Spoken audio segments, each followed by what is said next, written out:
Olá, pessoal! Na gravação de hoje, no módulo sobre como executar uma análise básica com STPA, eu gostaria de discutir com vocês o passo 2 da técnica STPA, que é modelar a estrutura de controle.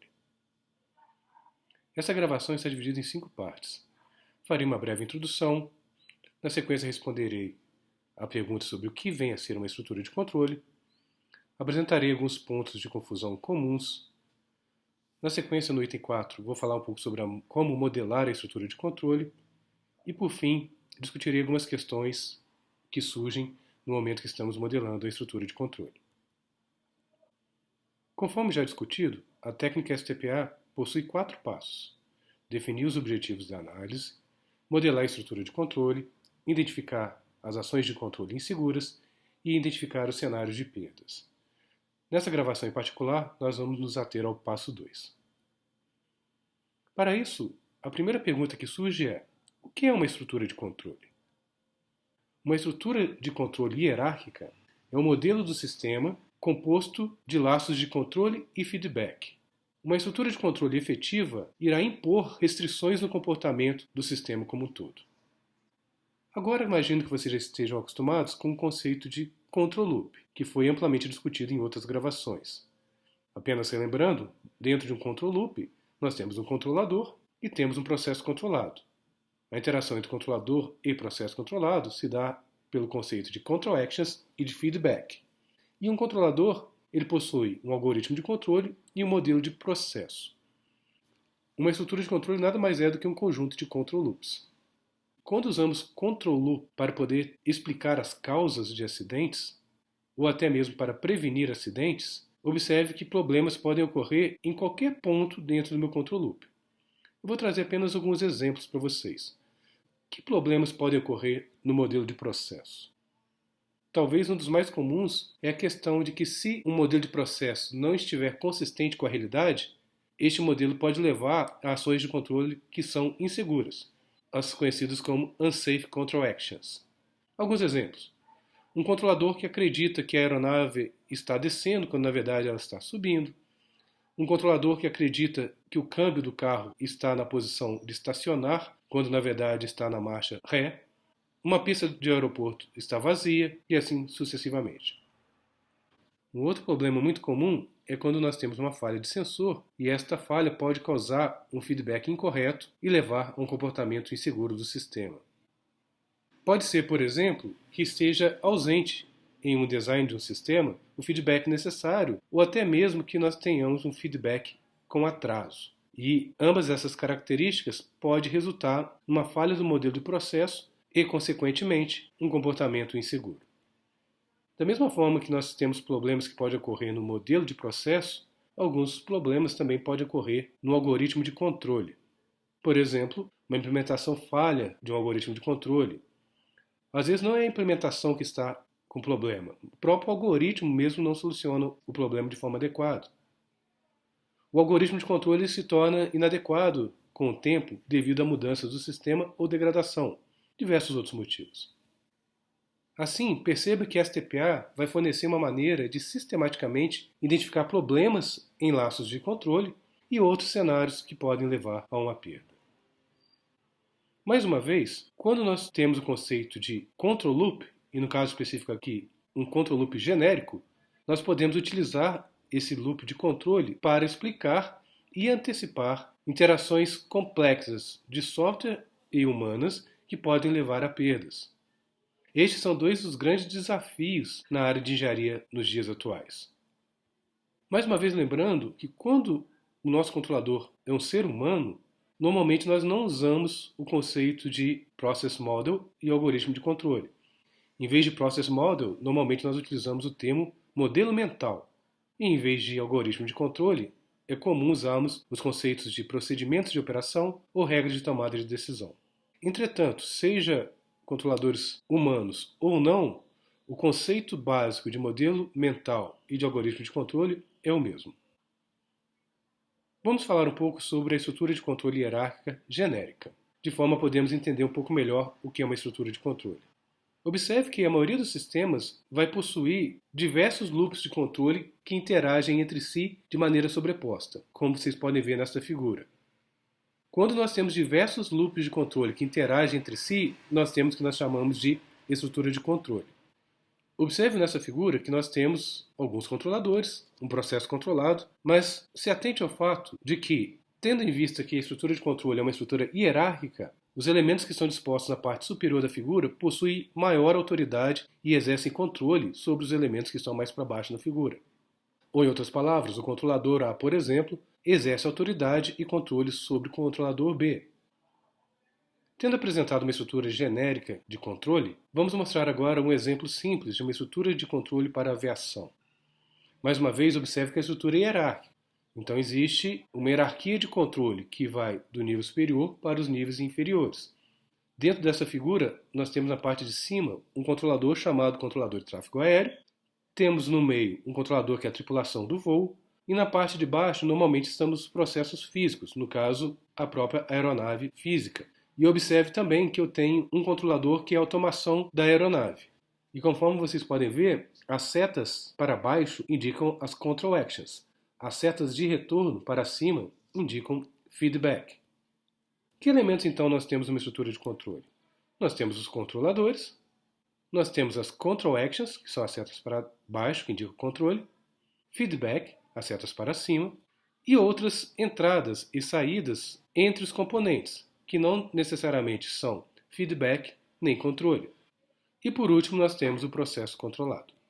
Observe também que, além desses componentes, uma estrutura de controle também pode ter atuadores e sensores, mas normalmente esses componentes são adicionados mais tarde durante a análise, mais especificamente durante o passo que identifica os cenários de perdas.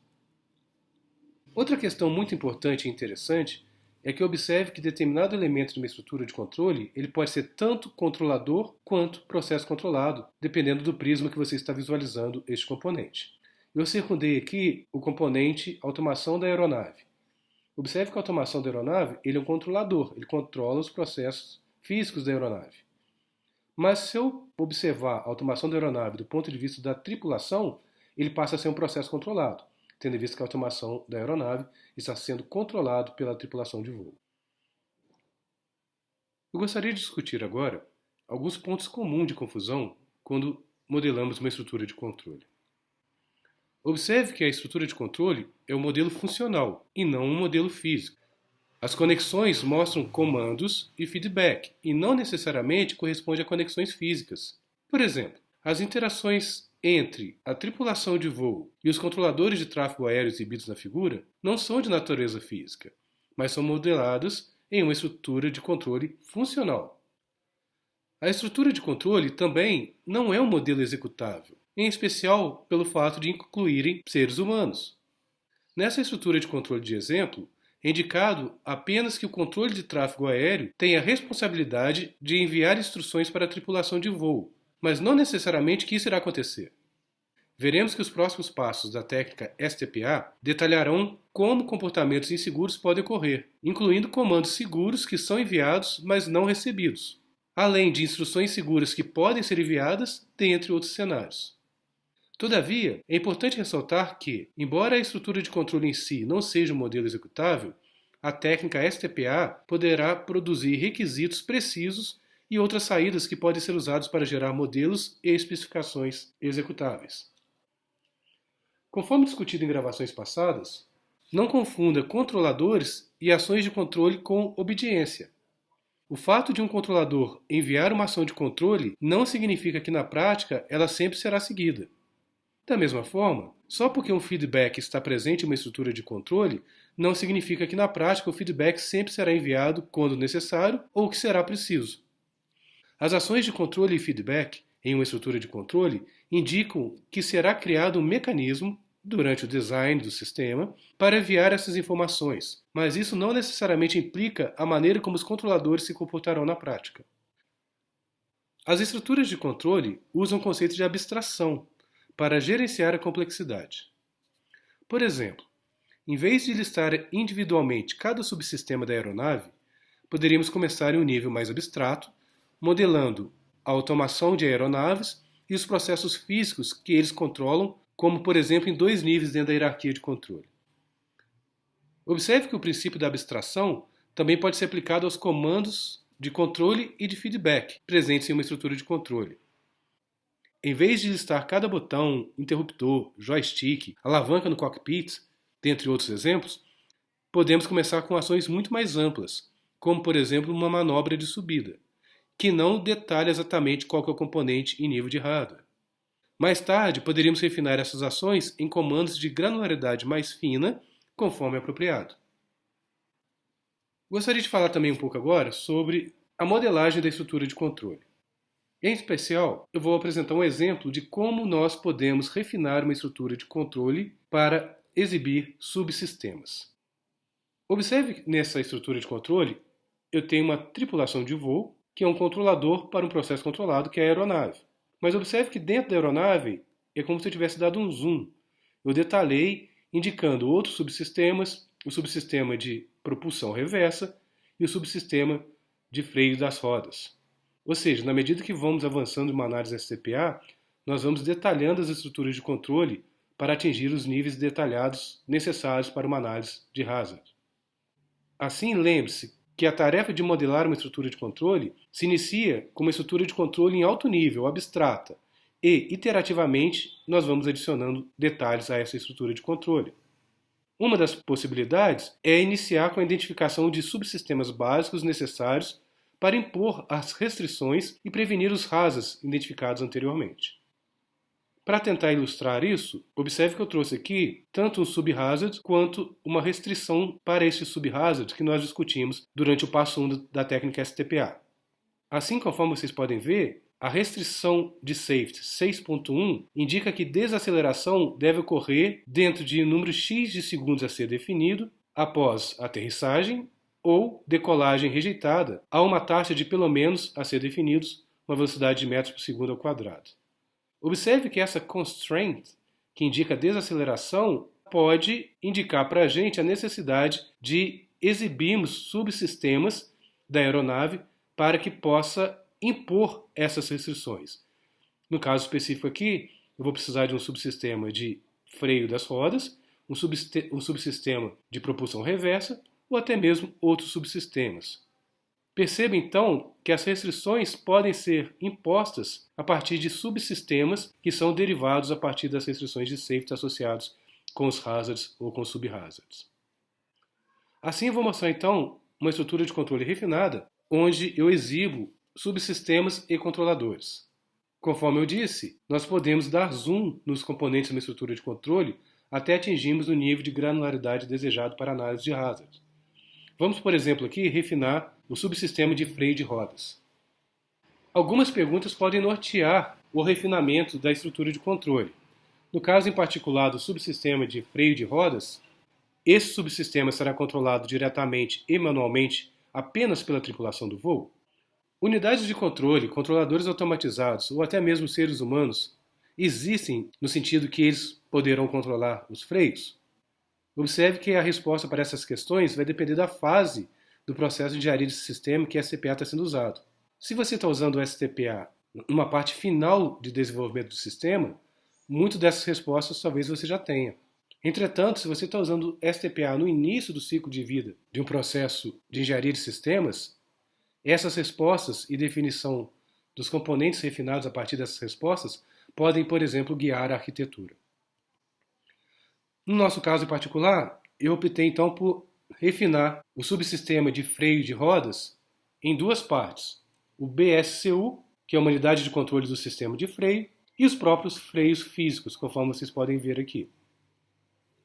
Uma vez que nós refinamos um componente da estrutura de controle e identificamos outros subsistemas e outros controladores, o próximo passo é definir as responsabilidades para cada um desses controladores. Porque se nós definimos as responsabilidades, fica fácil derivarmos as ações de controle que vão satisfazer essas responsabilidades.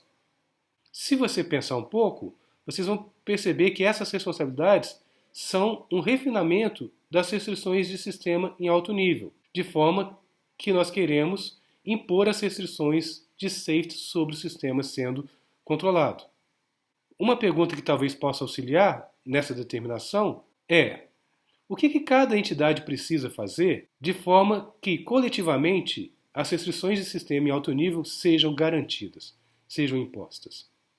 Observe que se nós pegarmos as restrições de safety 6.1 e 6.2 que estão associadas com desaceleração, quais componentes que coletivamente têm que trabalhar para impor essas restrições de safety?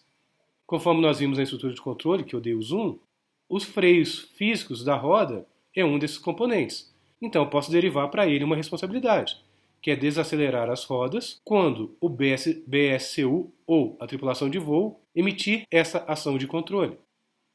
O BSCU também é um outro componente que, junto com os freios físicos, trabalha para garantir, para impor as restrições de safety. Assim, eu posso derivar algumas responsabilidades para o BSCU, a partir das restrições de safety. A responsabilidade 2, por exemplo, é ativar os freios quando solicitado por uma tripulação de voo. Outro componente da estrutura de controle necessário para impor as restrições de safety de desaceleração é a tripulação de voo. Em especial, uma responsabilidade que pode ser derivada para a tripulação de voo para atender essa restrição de safety é a responsabilidade 5, de decidir quando frear é necessário. Uma outra responsabilidade que poderia ser derivada para a tripulação de voo a partir das restrições de safety é configurar o BSCU e o freio automático de maneira a preparar para uma frenagem. Da mesma forma que das restrições de safety nós podemos derivar as responsabilidades servem de entrada para derivarmos as control actions presentes dentro de uma estrutura de controle. Ou, em outras palavras, as ações de controle para cada controlador podem ser definidas baseadas nas responsabilidades de cada um desses controladores. Então, conforme nós vimos, a tripulação de voo tem, por exemplo, as responsabilidades 5 e 6, que é a decisão de quando se torna necessário frear e a decisão de como esse freio deve operar. Observe que para a responsabilidade 5, nós poderíamos derivar, por exemplo, não é a única, mas uma control action chamada freio manual, frear manualmente, para poder atender a responsabilidade de que uma tripulação de voo tem que frear quando necessário. Outra control action que pode ser derivada a partir das responsabilidades de uma tripulação de voo é armar e configurar o sistema de freios. Mais uma vez, observe que, com base na responsabilidade 7, a tripulação de voo precisa configurar o BSCU e o freio automático para preparar para o processo de freagem. Podemos derivar, então, as control actions armar e configurar o BSCU. A partir do momento que nós derivamos a responsabilidade dos controladores e derivamos as control actions a partir das responsabilidades, nós podemos preencher a estrutura de controle com as control actions. Observe que, por exemplo, eu estou tendo a control action brake, que é frear, e armar e configurar o BSCU, que está saindo da tripulação de voo em direção ao BSCU. E conforme destacado aqui, dentro desse processo iterativo, nós vamos identificando as control actions para preenchermos a estrutura de controle. Então observe que existe meio que um processo. Quando nós damos zoom em um componente de uma estrutura de controle, nós identificamos subsistemas. Desses subsistemas, nós identificamos controladores. Para esses controladores, nós identificamos as responsabilidades. Com base nas responsabilidades, que são derivadas a partir das restrições de safety que devem ser impostas por um ou mais controlador, nós derivamos as control actions. E, por fim, a partir das responsabilidades, nós podemos derivar o feedback, de forma a preenchermos a estrutura de controle. Feedback, então, pode ser derivado das control actions e das responsabilidades, identificando os modelos de processo que os controladores necessitam para tomar a decisão.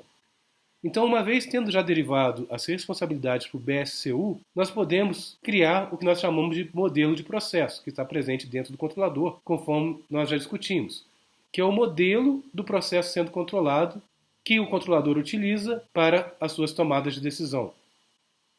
Aqui neste exemplo, nós temos a responsabilidade 1 para o BSCU, que é ativar os freios quando solicitado por uma tripulação de voo. Mais uma vez, lembrando que as responsabilidades podem ser derivadas a partir das restrições de safety, mais especificamente a restrição 6.1. Para essa responsabilidade, o BSCU pode ter um modelo de processo que indica que o comando para frear foi solicitado pela tripulação de voo.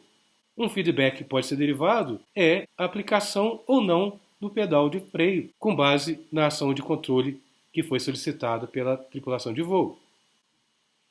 Uma vez que nós derivamos os feedback a partir das responsabilidades control actions em modelo de processo, nós podemos então preencher a estrutura de controle conforme indicado nesta figura.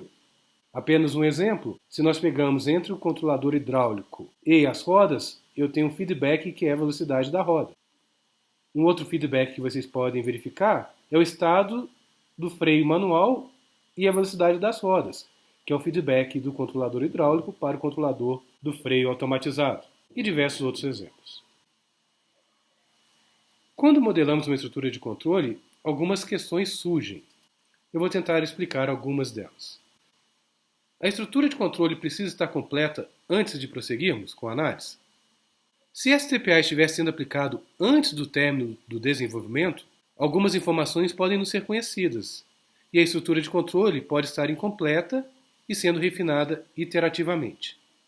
O mínimo necessário para iniciar as próximas etapas é pelo menos um controlador, uma ação de controle e um processo controlado.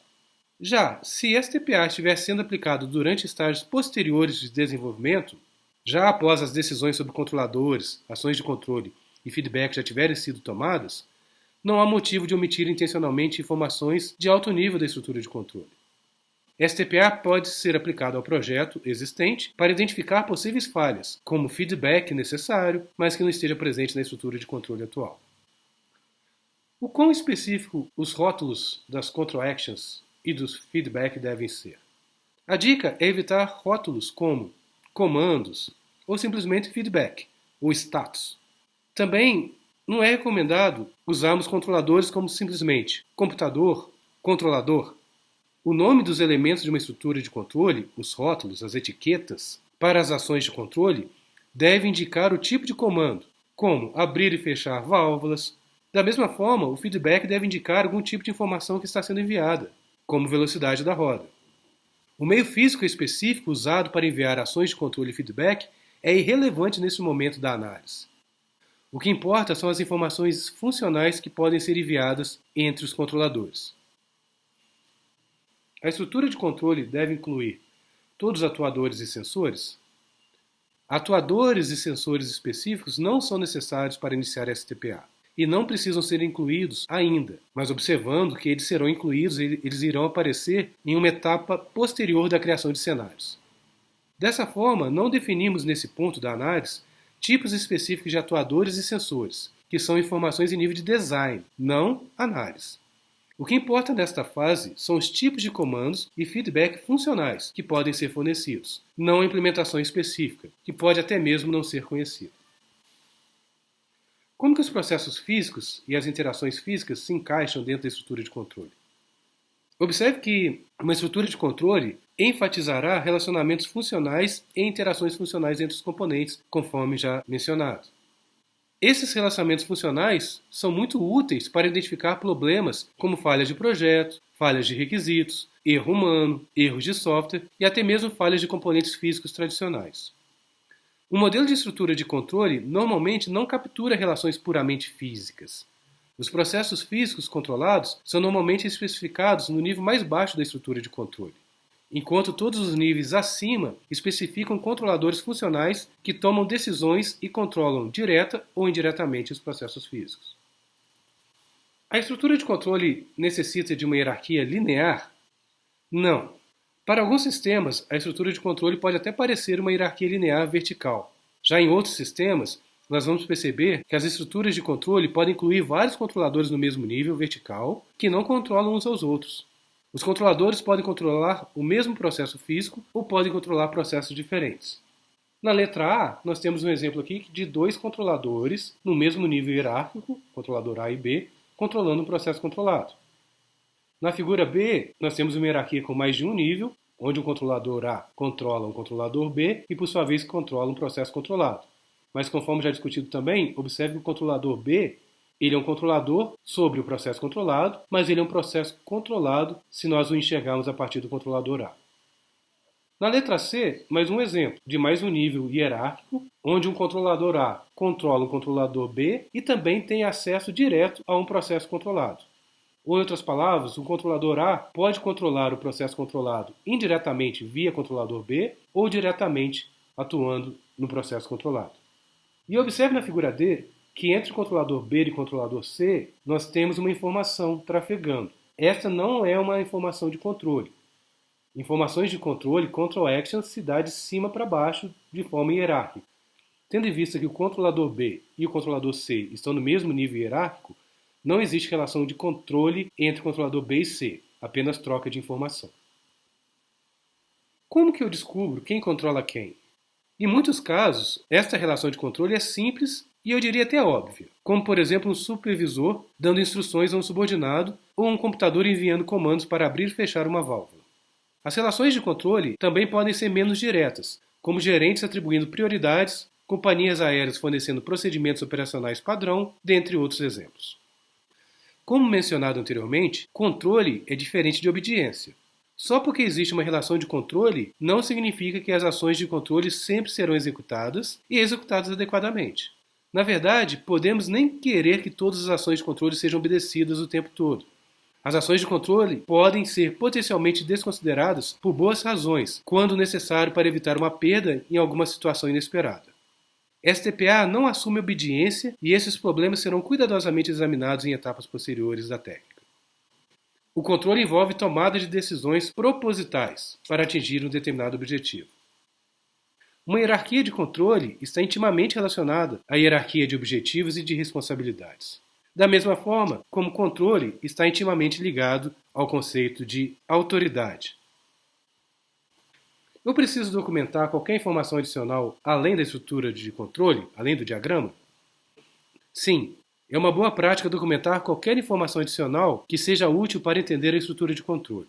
Informações adicionais sobre controladores, ações de controle, feedback e processos controlados também podem ser úteis, principalmente quando os aspectos importantes não estiverem presentes na estrutura de controle.